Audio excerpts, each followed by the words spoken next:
Abraham Bloemaert was born December 25, 1566, died January 27, 1651. He was a Dutch painter and printmaker in etching and engraving. He was initially working in the style of the Haarlem Mannerists, but in the 16th century altered his style in line with the new Baroque style that was then developing. He mostly painted history subjects and some landscapes. He was an important teacher, who trained most of the Utrecht Caravaggisti, at least for a period.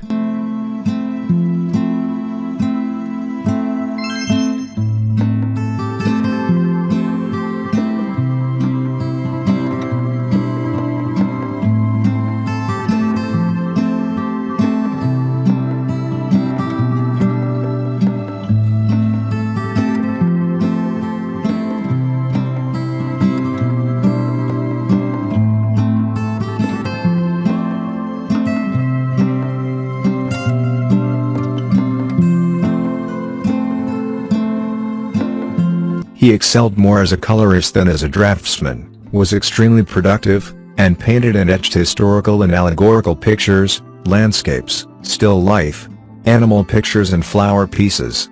In the first decade of the 17th century, Bloemaert began formulating his landscape paintings to include picturesque ruined cottages and other pastoral elements. In these works, the religious or mythological figures play a subordinate role. Country life was to remain Bloemaert's favorite subject, which he depicted with increasing naturalism. He drew motifs such as peasant cottages, dovecotes and trees from life, and then on his return to the studio worked them up into complex imaginary scenes.